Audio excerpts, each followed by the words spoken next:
Compassion powerfully and directly relates to the question of ethics.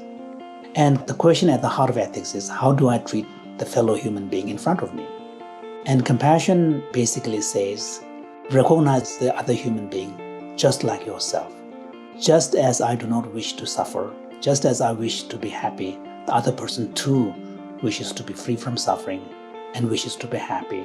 So then honor that person's wish. If you take seriously your own wish for happiness and wish to be free from suffering, then you need to honor your fellow human beings' aspirations as well. That is the central message of compassion. Welcome to Mind and Life. I'm Wendy Hasenkamp. Thanks for checking out our podcast. We're really looking forward to sharing it. Before we jump into the first episode, I just want to say a few things about the show. Our aim here is to explore the field of contemplative science. And for those of you who are new to this area, I'll just share a few points that might help with orientation. Contemplative science is primarily focused on deepening our understanding of the human mind. And at first that might seem like a purely academic pursuit, but actually it's incredibly relevant for our daily lives. Our minds are the foundation of our every experience. How we perceive the world and act in it, all of our thoughts and emotions, how we conceive of ourselves, and how we treat others. So it's really critical to examine and understand our minds, especially because a lot of the ways they work are often outside of our conscious awareness. It's important to note, too, that understanding the mind goes far beyond brain science. Studying the brain is definitely an integral part of this work, but it's just one part. When we speak about the mind, we also include the body, along with our day-to-day lived experience of the world. So this begs the question, what is a mind? And you'll see as this show unfolds, there are a lot of ways to start to answer that question. Contemplative science touches on many fields, including psychology and neuroscience, but also anthropology, religion, philosophy, and clinical science, just to name a few.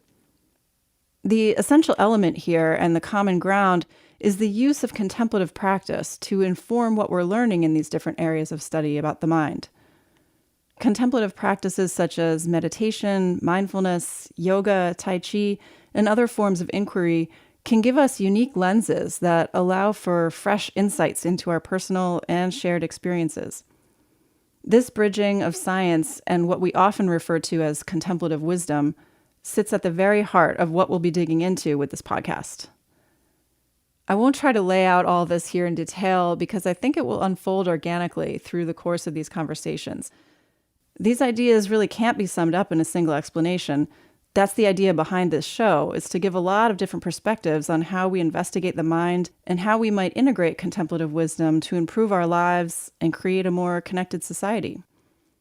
I'll also just add that the Mind and Life Institute, who produces this show and where I serve as science director, has been involved in this work for decades, funding research and bringing people together to share insights around these topics. It began with a series of dialogues between the Dalai Lama and Western scientists and philosophers, and you'll actually hear a bit more about that in this initial episode. Our guest today is Thupten Jinpa. Jinpa is a Buddhist scholar, author, and the longtime English translator for the Dalai Lama. His life and his career represent a true bridging of Eastern and Western ideas. Jinpa was born in Tibet and was just 1 year old in 1959 when his family fled to India with so many others in the wake of the Dalai Lama's escape from Chinese-occupied Tibet. He grew up as a refugee in India, where he eventually trained as a Buddhist monk and received the equivalent of a PhD from that Tibetan tradition. And he went on to study philosophy and get a PhD in religious studies at Cambridge University in England, and he now lives in Canada. His work with the Dalai Lama has put him at the forefront of the conversation between science and Buddhism, and he's really been involved in contemplative science since the beginning, which he reflects on in this episode. I should also note that Jinpa is currently chair of the board at the Mind and Life Institute, so he has a deep knowledge of our organization's work. But we actually would have been interviewing him anyway, given his long history with contemplative science and his contributions to the field. Our conversation covers many topics, including his early interest in the mind and monastic training, how he met and started working with the Dalai Lama, and some insights from 35 years of translating for him, the relationship of language and mind, tips on stage fright and how to deal with self-consciousness, the development of the dialogue between Buddhism and science, and first and third person ways of investigating our minds.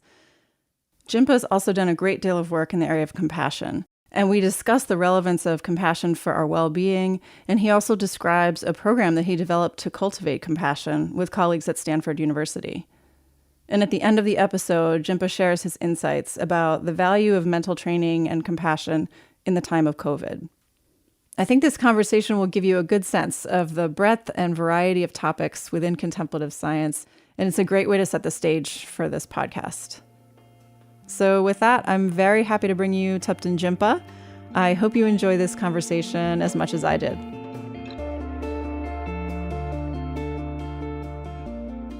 Jinpa, welcome, and thank you so much for joining us today.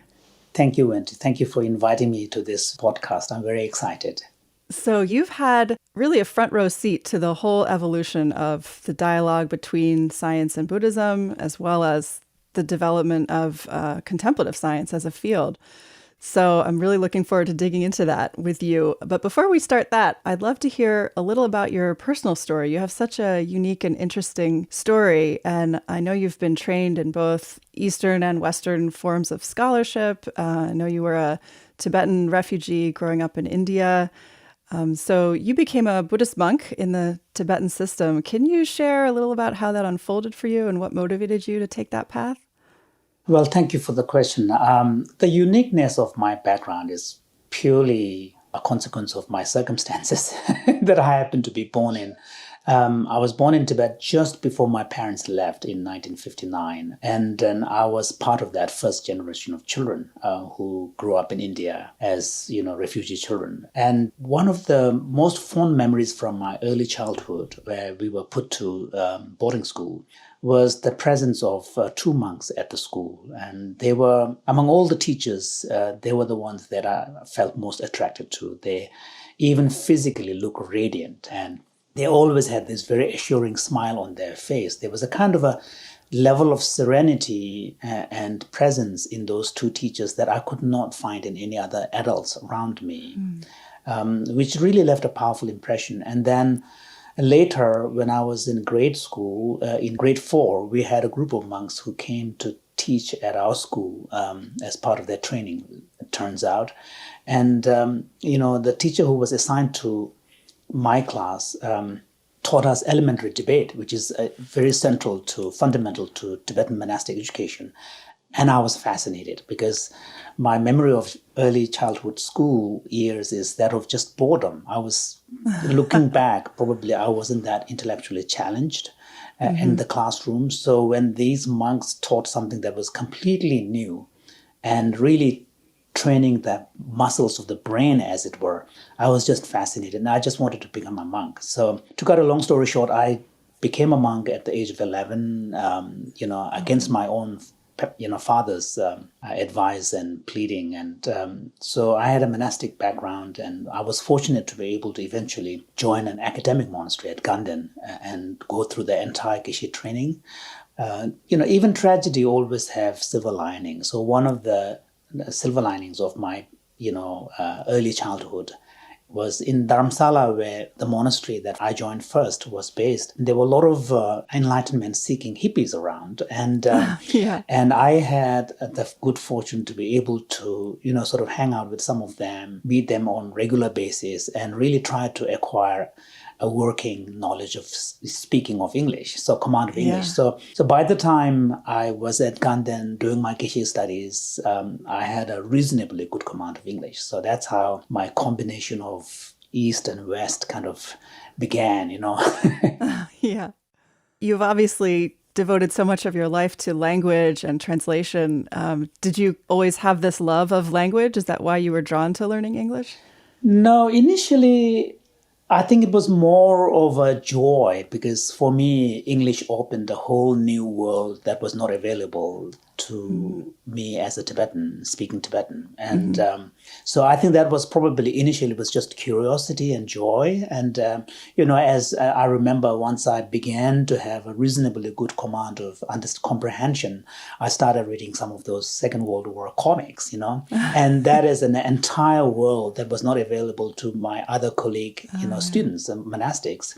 So I think initially it was not so much any grand plan that I had. It was just one of those things that you happen to do as a kid that you enjoy.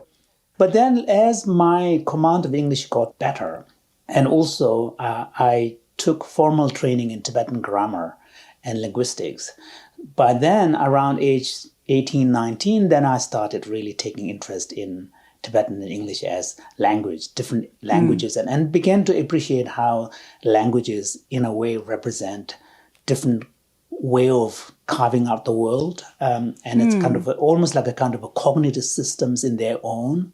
And that cross comparison of Tibetan and English and expressibility, particularly of English. English is a very practical language, and I really began to appreciate and the way in which there are a lot of things that you can do in English, particularly in the form of writing, that you can't do in Tibetan. Oh, can you give an example? For example, like in English, you can have flowing sentence strung together with colons and semicolons and dashes, as well as you can use the relative clause using relative pronoun. I'm the one who said this kind of thing. And those relative pronoun usages are very specific to Indo-European language. And Tibetan handles that kind of usage in a different way.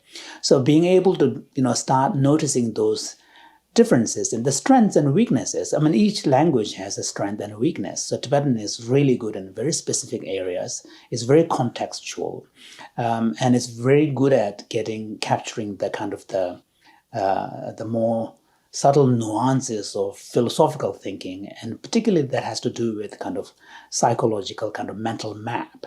Whereas in English, it's a bit more complicated because the systematic articulation of the mental map is much later in terms of historical evolution. So though you begin to see these differences, yeah. That's so interesting how, looking at language is like almost a reflection of our minds, right? And language shapes our minds and then becomes a reflection of it. So your facility in English also played a role in your meeting the Dalai Lama, right? Yes. As a Tibetan, growing up in India, of course, His Holiness's, presence in our life is always very, very pronounced. We think of him every day. We have photographs of him in everybody's room. And especially as a monastic scholar, he would visit the monasteries almost on an annual basis. And he'll keep an eye on the emerging young scholars. And whenever he visited the major monasteries, he would have debate sessions that he would attend and observe. So he knew me by sight. But then, of course, I was one among hundreds of young scholars, But the first time when I had an opportunity to interpret for him was 1985. This was in Dharamsala, and a Buddhist group in Los Angeles had arranged for a specific set of teachings from His Holiness. Turns out that the official translator that they have arranged was not going to be able to make it on the first day. So the teaching was scheduled, and they were looking for someone to stand in for that person. So this was in October 85. And I happened to be in Dharamsala to visit my sister, who was at the time a student. I, of course, it was a happy coincidence, wanted to attend the teachings. But then, they were looking for someone to stand in. Word got around that there is this young monk who has a reasonably good command of English. One thing led to another. I was plugged from where I was sitting. It was in an outside veranda of the temple, to be brought in. And it was a very scary kind of moment too. Wow. But fortunately, the translation was being done simultaneously through FM. So there was no silence. It was a continuous teaching, which is much less nerve-wracking, because if you have the speaker like His Holiness speaking and then stopping and then the interpretation comes, then there's an absolute silence where you are now speaking. So it was a simultaneous one. Wow. So can I ask about that? Because I've been struck. Sometimes I've heard those simultaneous translations. So that actually means that the person you're translating for is speaking, And as they're speaking, you're translating, but you're also listening to what they're saying. So I've always just been amazed. How does that work? Well, it is actually, it's an interesting kind of attention exercise because you have to split your attention. And I mean, one thing in simultaneous translation or even in subsequent translation, the biggest stumbling block is the problem of self-consciousness. Yeah. If you are able to somehow prevent the arising of self-consciousness, then you're in a kind of a flow, and then it goes smoothly. So in simultaneous translation, it's less nerve-wracking because there is no silence on the stage. So therefore, there's less chance for being self-conscious. Because self-consciousness arises when you think you are being looked at by others or heard by others. Whereas in simultaneous, the challenge really is in being able to maintain the continuous attention and at the same time speaking so that your own speech does not interrupt your attention of listening to whoever is speaking. So that is a big challenge. And it takes a little while, but after a while, you get into that state because it's a skill that you can acquire. That's intriguing what you said about the problem of self-consciousness and then needing to kind of bring that offline. Do you have any tips that you developed over the years? Because I'm thinking it's also relevant, right, for Buddhist theory at large about the self and reducing the self. I mean, the same thing, and it's a general problem for stage fright. I mean, the stage fright is often a function of self-consciousness. And the problem with self-consciousness is that it's a very weird experience. I mean, there is a beautiful essay written by Jean-Paul Sartre about the problem of self-consciousness, where he says that the demon is the other. So there is this idea of, and there's even a painting of, you being seen by someone else. So self-consciousness is a function where you have a consciousness of yourself looked at from outside. And that's what makes it, sort of very disrupting. There's a big difference between self-awareness and self-consciousness. Self-awareness is a function of mindfulness and attention, and there where you don't have that second loop. Whereas self-consciousness is an awareness of you as viewed from as if you're looking into a mirror and seeing yourself. And that's why it makes it, so disruptive. The way I found to deal with that, and partly probably it's because of my monastic background. One thing, I set an intention at the beginning, and once you're on the stage, and especially when I'm interpreting for His Holiness, fortunately, there's always an introductory, preliminary kind of part, like either there is a chanting or His Holiness is speaking, and during that moment, I take a deep breath, and then I just remember I'm here purely as a mouthpiece. I'm a medium, my role here is just to be the medium. And that kind of intention really kind of relaxes me. And the other thing is with His Holiness, because his command of English is really good, so I know that I cannot go wrong too badly because he's going to catch me. So there is that safety net as well. So the combination of these really make me relaxed. And once you're relaxed, then you forget yourself. And when you forget yourself, then things flow smoothly. So I think the self-consciousness is where I think you need to somehow find a way to relax yourself, create a space, and probably doing some intention work. Yeah. So you began working with the Dalai Lama then in this way, and the first time you were just describing, but then it continued. Yes, it's been a real joy and honor for now over 30-something years. Yeah, it's going to be 35 years this October. And it's been for me, as a Tibetan Buddhist, as a former monk, as a student of His Holiness, for me also, I began to appreciate that how this ability to offer a service to him was also a powerful opportunity for me to really put into practice the Bodhisattva ideal of trying to bring about others' welfare, because in my own capacity, in my own right, my ability to reach other people is very limited. Whereas by serving him, by being his medium, I have assisted in His Holiness's message, reaching across many more people and bringing some solace and comfort and peace of mind in their lives. And particularly, one of the things that His Holiness has been very powerful and effective is in really advocating a more universal, human-centric understanding of the place of compassion in our self-definition of who we are as human beings, and the fact that any serious ethical system, moral system, must be ultimately grounded in compassion as a foundation. And that teaching has really been very powerful to me in my own personal life. And also I can see the power of that teaching in offering something, a very fundamental, robust basis for people from all walks of life, all kinds of cultural and religious, different diverse religious backgrounds and ethnicity, to really come together to appreciate each other as human beings, human condition, sharing exactly the same condition.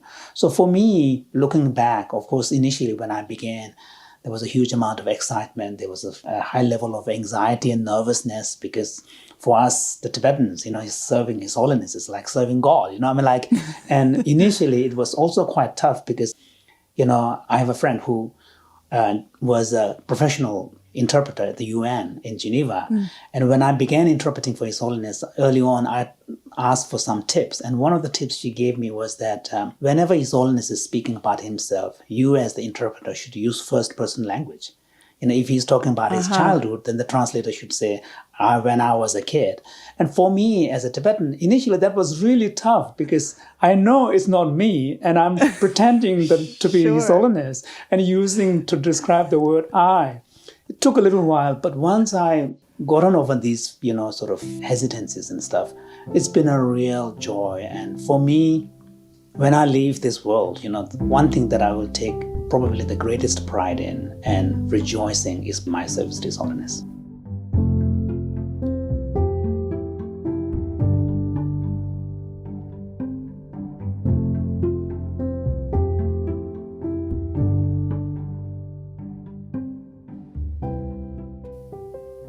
So part of your work as a translator for the Dalai Lama has put you in the middle of this conversation between Buddhism and science. What were your first experiences like of that dialogue? Do you remember some of the first meetings?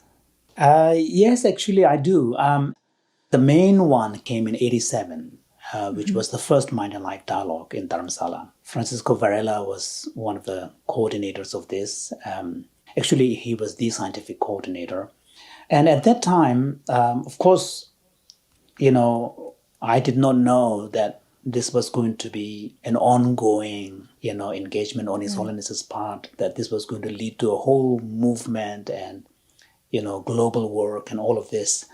I was very curious. I was quite excited. But until that point, my interest with Western thought really has been more in philosophy than in science.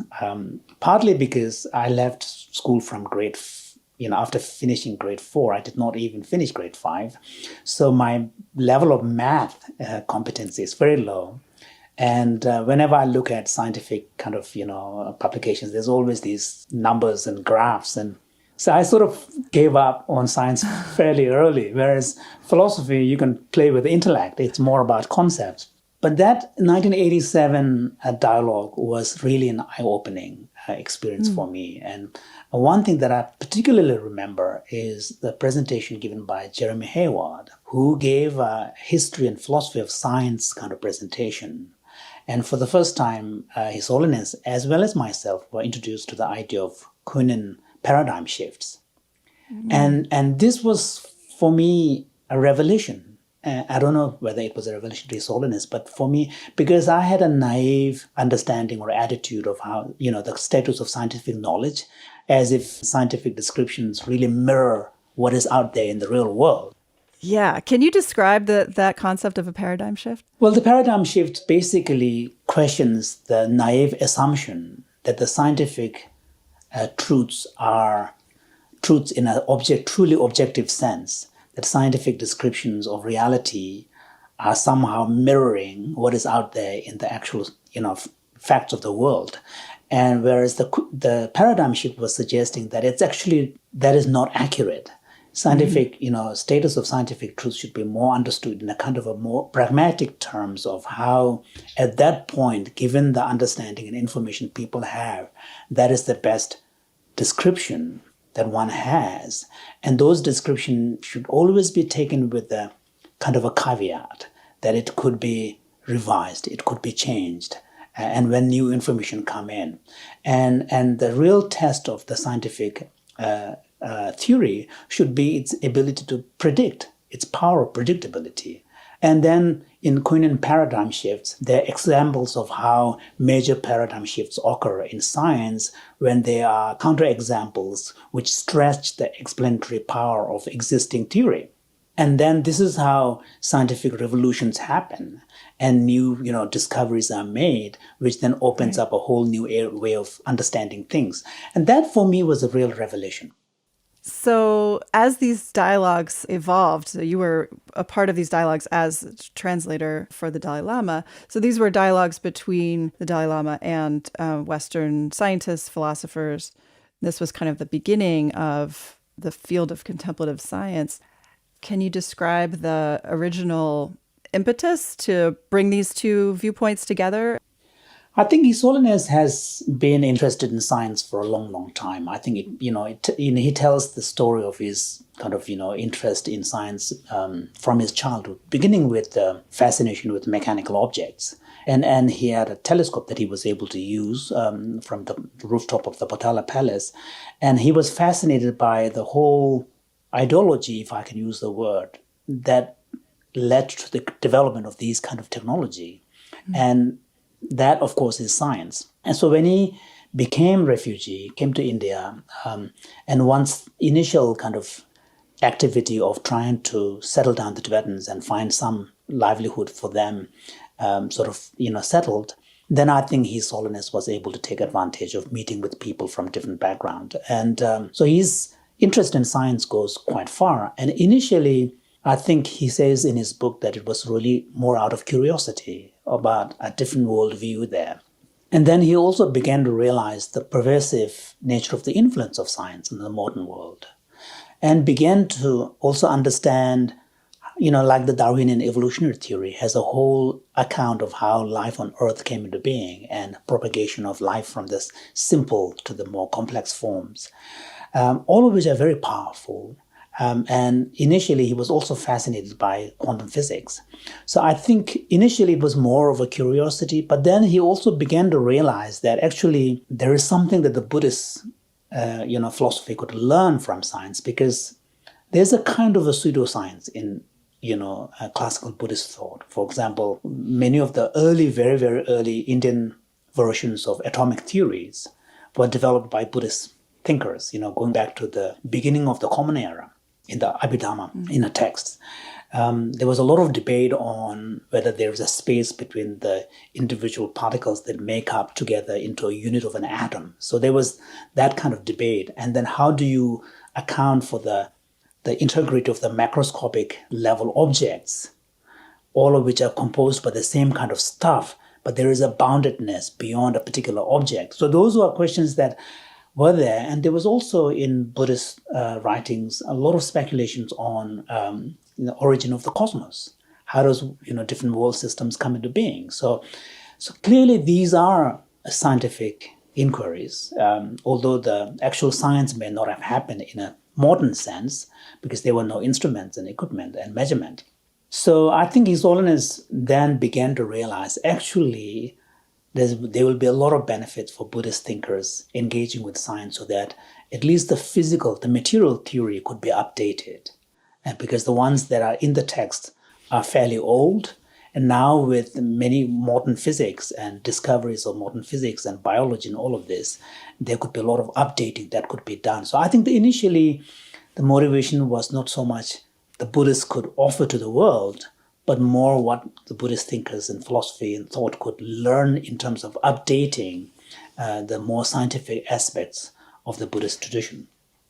Yeah, and that's making me think of something that I've so appreciated about the Dalai Lama's view. I remember, I think it was 2005 when I first heard him speak at a meeting in Washington, D.C., I think, and he said, if there are things in the Buddhist view or philosophy that science proves otherwise, then we should change the religion, basically. And I think for many Westerners, that's just a mind-blowing openness. This is really important because, at least in principle, I don't know whether it translates into practice is another matter, but at least in theory, in Buddhist philosophy, particularly the version that the Tibetans uphold, there are recognized three sources of knowledge. One is direct experience and perception, which includes our perceptions, the evidence of the senses, if you want.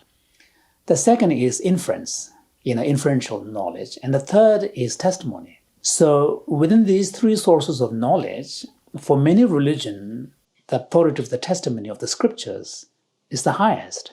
In Buddhism, it's completely turned upside down. So the authority of the testimony of the scriptures really comes last. It has the least value in terms of authority as a sources for knowledge.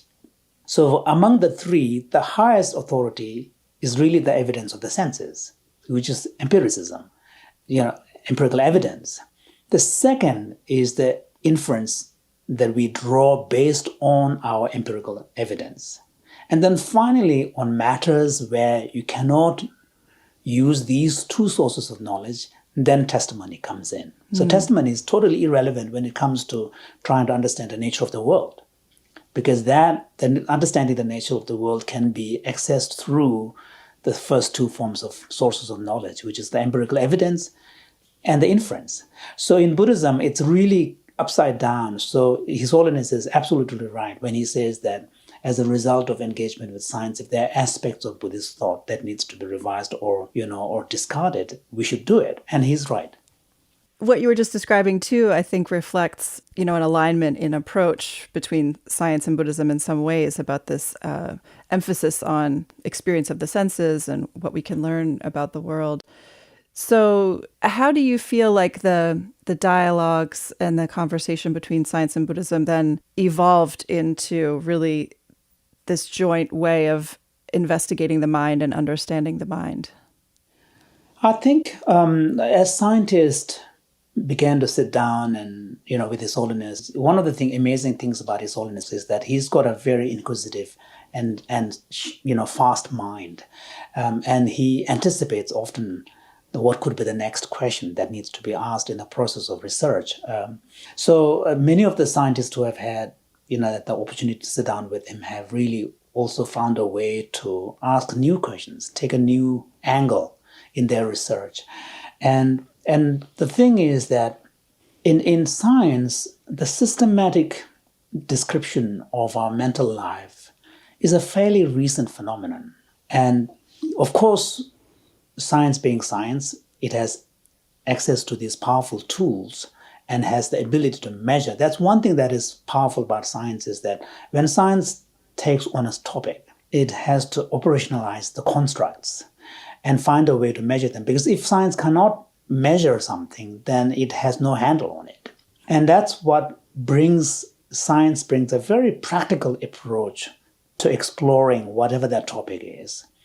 Now, Buddhism, on the other hand, brings a powerful, long history of using sustained attention in a way where we can take seriously the first-person perspective.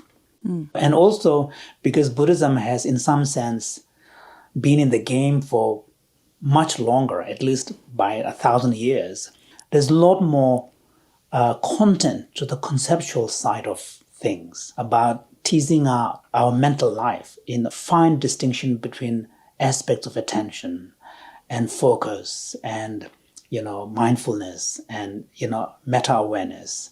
And one of the amazing things about Buddhism is because Buddhist monks were not simply there interested in finding a passive description of reality, they were also interested, ultimately they were motivated by what can we do to train our mind. So there was always a practical agenda, just as the scientist, but for the Buddhists, the practical agenda is to, transform their mind. So along with this, sophisticated and complex description of the mental life also comes development of techniques that can be applied by the individual. So for example, there's a whole training which involves a very refined application of, attention and also regulation of, meta-awareness through monitoring what's happening inside one's mind. So Buddhism has really developed these mental training techniques and also appreciation of what are the key faculties that are involved in specific types of mental training exercise. So I think this, as the dialogues proceeded, I think both sides began to really recognize there's a lot that can happen through this dialogue. And the beautiful thing about Mind and Life dialogue is that Mind and Life has been really singularly successful, and I would say actually a pioneer, in creating a dialogical method and approach and process where a space is created where no one side is, has the impulse to, reduce the other side into its own paradigm. So in some sense, offering equal footing of the two voices so that there is a kind of always a striving for a common language, common ground. And, and what can we learn through this synthetic process and what can come out from this synthetic process, and also having the patience, because sometimes you have these series of dialogues which it's not so obvious what the immediate practical applications of those things could be. But Mind and Life has been able to create that space and the patience to really allow for these conversations to proceed and increasingly expand the horizons of this discourse, that even the scientist can venture beyond their comfort zone and really start thinking, looking at issues from a different angle. And for the Buddhists too, to really bring in the role of brain, because Buddhist texts don't describe at all. If you look at the Buddhist texts, despite all their sophistication, there's no brain. And the most important human organ is, the role is not there, because the whole approach is from the mind side of the story. So I think this is what has led to this really powerful dialogue and engagement. Yeah. Can you say a little bit more about, you spoke about the first person and, juxtaposing that with the third person, quote unquote, third person views of science. Can you explain a little bit more about that for our listeners, those two viewpoints? The third person viewpoint is the standard perspective of science, because the science is always seeking a kind of an objective description or at least objective evaluation or analysis of whatever the phenomenon is. Like looking from the outside. Yeah, from the outside, yeah. And this is important because for many scientific findings, repeatability of that finding is crucial. Because if you did a research and you found something and you describe what the process was, what your hypothesis was, and what you found, you publish it. And then if another group of researchers replicate it exactly the same way and they find the same kind of findings, then it is taken more seriously. So for scientific knowledge, one very crucial factor is the repeatability, that it has to be quantifiable and it has to be repeatable. So which means that the very conception of the scientific knowledge has built in this third person view, looking at a phenomenon from outside and, measured in an objective sense. Whereas the Buddhist approach is primarily first person, is really from the perspective of the person who is living that experience, how he or she experiences it and how he or she views it and observes it. And where richness of the Buddhist tradition and Buddhist thought emerges is really in the domain of philosophy of mind and cognitive science and what is today part of the neuroscience and clinical applications of this. And this is where a meditator is able to, first of all, consciously settle the mind. Then once you are in a restful state of mind, and then learn to observe it in a sustained way, apply attention, maintain it, and then observe what comes and goes. And what you discover through this process is really a first person, approach, because it's from the perspective of the living individual who describes it and understands it as it is experienced. So I sometimes describe the two kind of as one is the mind side of the story and the other one is the brain side of the story. So the scientific explanations are really powerfully more from the brain side of the story. There's a peripheral biology that comes in, but it's mostly from the brain side of the story. Whereas the contemplative, the Buddhist description is really from the mind side of the story. And individuals ourselves, when we experience something, particularly at the mental level, although their body has a role to play in it, but most of us really experience more at the cognitive, emotional level. And, and of course, body and brain, the brain processes, we don't have access to them.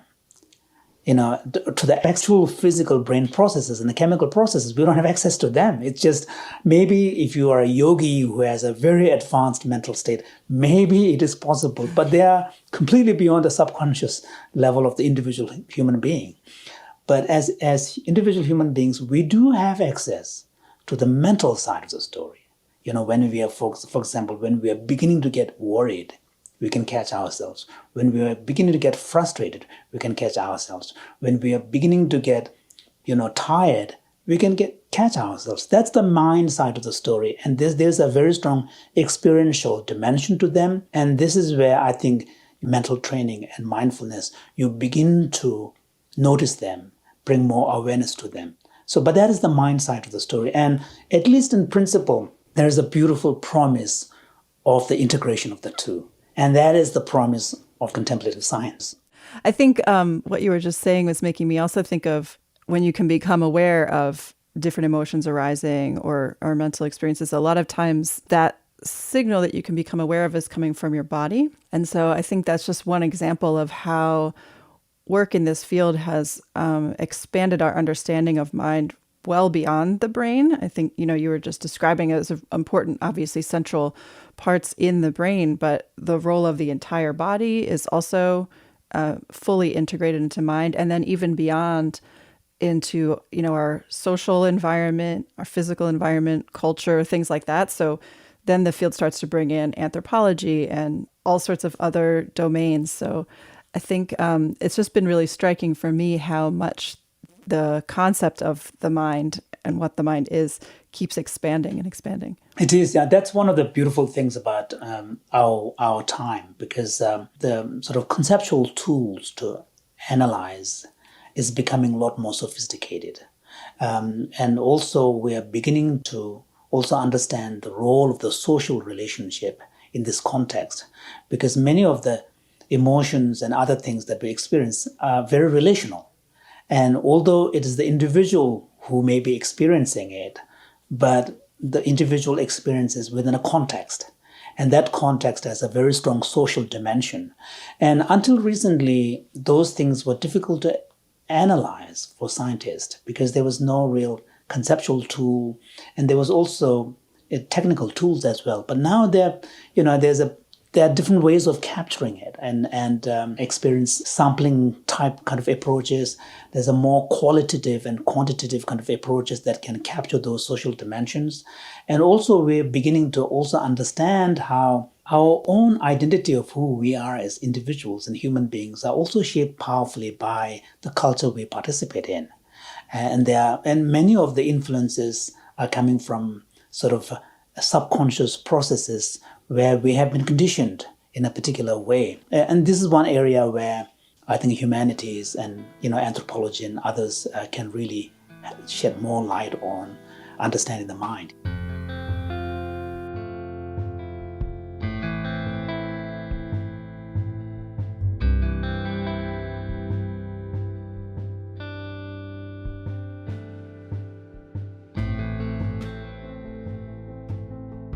So you spoke very beautifully before about how His Holiness has inspired you about the role of compassion, and you've done a lot of that work in your own right now, both developing compassion interventions at Stanford, and you have a book called A Fearless Heart, which outlines the importance of compassion and how we can cultivate it. So can you say first just a bit about why you feel that compassion is such a central aspect of human life and why it's a key to our happiness? Thank you for that question. One of the things that I noticed, as I said earlier, when I began working for His Holiness, serving him and traveling extensively with him, is that I noticed that there's a certain things that are constant in the message that he's bringing to the world. In those days, it was during the Cold War, before the Berlin Wall fell. So there was a lot of fear in Europe. So there was world peace was a major theme in his talk. But along with it was also a very strong emphasis on promoting a particular approach to understanding compassion, which was, he would call it secular ethics approach, sort of way of talking about compassion and understanding it by using primarily common sense, shared human experience, and science. In the early days, there was not that much from the science. The science of compassion hasn't really kicked in yet, but he was beginning to draw on scientific information. And one thing that I noticed that he was also making a powerful case is a more of a ideological case, which is, he was making the point that because of the popular interpretation of the Darwinian evolutionary theory, there is this widespread belief that the fundamental drive for human behavior, a fundamental explanation for human behavior is the pursuit of self-interest. And he, of course, admits it. That's one of them. But one of the things that he has tried to argue is that it's only one side of the story. There's a whole dimension of human nature which has to do with nurturing, kindness, connection that has been overlooked by science. And that needs to be brought into the very conception of our human nature. And without this, you cannot explain the emergence of large-scale cooperation and altruistic behavior. I think now, of course, science has moved on. It's now a different story. But one of the things that I realized is that actually His Holiness has really made the way. But in order for that message to really take root in a way that would change the world, we need to create practical programs that can actually make that real. And that was the inspiration for me to develop the compassion cultivation training at Stanford. And I was inspired by the success of, John Kabat-Zinn's MBSR, standardization of that, and the 8-week kind of, framework. And I looked at that structure and I thought I could do the same thing with compassion. And mindfulness has really shown a way to the, secular world. There are techniques from the Buddhist tradition that could be universalized and applied in a way that can be really helpful to us as individuals, not just in the clinical setting.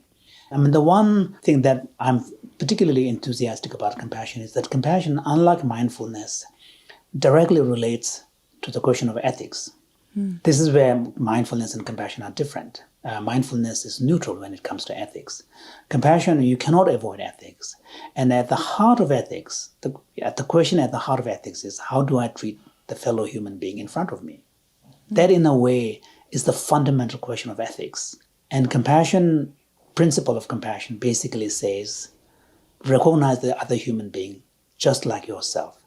Just as I do not wish to suffer, just as I wish to be happy, the other person too wishes to be free from suffering and wishes to be happy. So then honor that person's wish. If you take seriously your own wish for happiness and wish to be free from suffering, then you need to honor your fellow human beings' aspirations as well. That is the central message of compassion. And one of the things about formal training of compassion is that it also teaches us how to consciously shape our intention. Because motivations are powerfully shaped by emotions. Motivations, you cannot get to them directly. Emotions are powerful. When they arise, they arise. You cannot do much. But intentions are conscious thoughts. Intentions are goal-directed. So in compassion training, one of the powerful techniques that we use is setting your intention so that you consciously bring compassion into your everyday intention. And that, I think, is another powerful technique which can be done by anybody, regardless of whether they are Buddhist or not. And another thing in compassion is that because compassion is completely relational, it has a way of opening our heart, because there's a lot more effective content to compassion training compared to mindfulness. Mindfulness is primarily a cognitive approach. Compassion has a lot more wetness to it, and it allows us to open our heart. And once we experience opening of the heart, we feel expansive. There's a power to it. So compassion offers a lot more richness. And also compassion training allows us to bring closer alignment between values that we cherish deeply and the actual reality of our everyday life. So because of these, I developed this training program, and Emory has also developed at that time a 6-week training. So there was a movement, and then by that time, Sharon Salzberg has already written that book on, loving kindness, which is drawn primarily from the Theravada Buddhism. And there was some research that was done by Barbara Fredrickson. So the time was perfectly ripe to develop a kind of a systematic approach to training compassion. So I began that when I had the opportunity at Stanford. Yeah. And can you describe some of the steps or kinds of practices, what someone would do to cultivate compassion? Well, in the CCT training, it has 6 steps. The first step is really a basic mindfulness type practice where the aim is to learn some skills on learning to self-quieten your mind, learning to focus by consciously like breath counting or noticing the breath. So it's learning to apply your mind on a task. And then the third aspect of that practice is applying meta-awareness. So they're observing without any particular focus what's happening in your body, what's happening in your mind. So it's the basic skills of applying your mind and settling your mind. And then the larger background to the all 6 steps and 8-week is really the intention setting. So it's a 2-hour, once-a-week class over a period of 8 weeks. So every session begins with an intention setting. In the first session, there's a sort of more didactic explanation of the role of intention setting. But from that point onwards, we just do the intention setting. The second step is then loving kindness for a loved one. And this was an important revelation for me because in the traditional format, we begin with self-compassion and then to a loved one, to others. But that was the first protocol I developed at Stanford. But we tried it twice among Stanford undergraduates, and self-compassion was just too tough. Can you say why you think that is? Probably there's something in the culture, and I don't think it's East versus West. I think it's more to do with highly competitive nature of our society in the affluent world, where we are so used to being evaluated early on, where our sense of self-worth is really heavily contingent on how we perform, on a criteria set externally. But whatever may be the reason, I was surprised to find out that even for some students, there was a kind of a aversive reaction to even silently wishing themselves the phrase, "May I be free from suffering, may I be happy." Even this phrase, "May I be happy," there seemed to be almost a kind of an aversive reaction to it. So it turned out to be just too much to ask. So we switched the sequence. And so the second step is loving kindness for a loved one. And in our training, we really focus more on the somatic experience. Try to conjure an image of a loved one, an easy target, not a complicated, person in your life, but someone like an infant child or a pet or, a loving grandparent. And then the aim of this step is to really bring awareness to what it feels like when you truly care for someone unconditionally. What does it feel like in your body? What does it feel like, around your heart? Where does the softness comes in? Can you notice the tenderness? Can you notice your instinctive tendency to sort of lean in? We bring a lot of yoga type, aspect to this to really bring up the role of the body and sensation. And then the third step is self-compassion. But the self-compassion will split into 2 weeks because it's such a challenge. And in our protocol, the self-compassion as a construct is much simpler. Basically, it's the same compassion that we have. Now we are directing at ourselves. And the idea here is that in the loving kindness step for a loved one, we notice that we can do this naturally for someone we care. Now it's simply a matter of shifting the object, shifting the focus. Of course, it's easier said than done, but conceptually it's easy. It's simply a turning. So that third step is self-compassion. So it's spread into 2 weeks. And then the fourth step is common humanity. So where now we are moving out from self to others, the neutral person, and there we take common humanity as a primary foundation of recognizing the shared human condition and vulnerability and susceptibility to fear and all the rest, hopes and fears. And then the fifth step is to really kind of extend compassion to all. And then the final is a more integrated step where we go through the whole thing and then bring in the active compassion. So now we are trying to prime ourselves.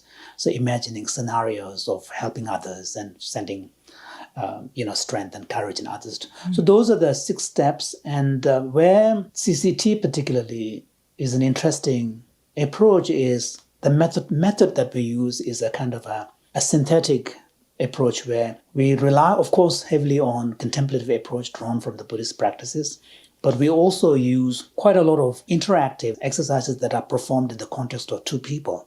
Because if you look at the traditional meditation, many of the meditations involve imagining scenarios and evoking your natural response. So in those types of situations, it's sometimes more effective if you actually do a role play, and then the interactive exercises, which are often in the form of a dyad, is also very powerful, where you simply sit in front of the person and it has to be a little contrived. It's a discipline so that you don't immediately give commentary or interrupt. So we say each person has 2 minutes, 2 people, partners facing each other. And then one of the exercises is that, ask the other person, tell me something about yourself that you really appreciate.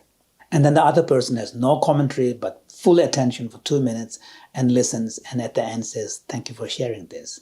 It's a powerful experience because you have the full attention of someone for 2 minutes, uninterrupted, just attending to you.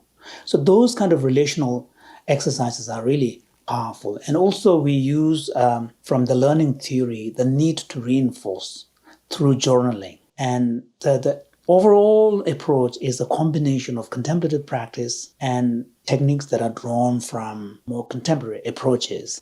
And then we also ask participants to do homework on a daily basis, which involve a recorded kind of MP3 guided meditation practice, starting from 10 to 15 minutes up to half an hour towards the end. And we also ask what we call informal practices. So if you happen to be, if that week's theme is loving kindness for a loved one, then in your everyday action, seize the moment when you notice that feeling evoking in you, then just instead of just moving on, dwell on it and observe it and stay with it. And so we encourage people to do informal practices. So if you're doing common humanity practice, then if you are taking a subway, then just simply sort of softly gaze at someone, total stranger, and then just close your eyes and imagine what it must be like. Have the same kind of hope, same kind of fear, same kind of aspiration for their family members. And so we do this, combination. So that's why I think CCT is turned out to be quite effective. So we're recording this interview about 3 or so weeks into the global pandemic of coronavirus. And it strikes me what you were just saying about emphasis on the common humanity and extending compassion feels particularly relevant right now, and something that actually might be coming more naturally to some people. What do you think about applying these practices or the role of compassion in this current moment? I think when the crisis began and as it became obvious that North America was not going to be spared, I immediately approached the Compassion Institute, and one of the senior staff also suggested that we offer some free online classes. So we are now doing weekly drop-in classes that anybody can attend, and it's a way of kind of sharing time together to learn to relax ourselves, acknowledge the anxiety that we are all feeling, and then recognizing the common humanity. Because, one of the things that we forget when we are going through great anxiety and difficulties, that there are a lot more people who are in a worse situation than us. We tend to forget that because, when we experience our own pain, they are so real, they are so close, and there seems to be an element of eternity to them, which kind of prevents any space or time to think about others. But I think in those moments, thinking about others in some ways is a very powerful way of calming ourselves, because, to recognize that we are all in the same boat, it really makes us powerfully connect with others. And one of the things about these kind of diseases is they're real equalizers. No one is an exception. So, of course, the poorer people are more vulnerable, partly because they don't have, in the poorer part of the world, healthcare systems are very poor. A lot of people simply don't have basic sanitation facilities. Then if it strikes there, the ability to cope and curb the spread is much worse. But as far as the susceptibility and vulnerability is concerned, we're all the same. So I think thinking about these is really helpful. And with compassion training, one of the things that I've been very keen is to really adapt the training for specific population. So we have quite a big project through the Compassion Institute focused on law enforcement in Northern California. We're at the moment, confining ourselves to California state, because I believe that you need to start small and try it out in one area when there's less variability. There's a kind of a shared culture. And we also have an adaptation of the program for dealing with burnout among physicians through collaboration with University of California, San Diego. And we also have collaboration with Colorado University, particularly the Renee Brown Wellness Center, collaboration on bringing compassion education to the teacher training of school teachers. So I think there's a real chance to adapt it.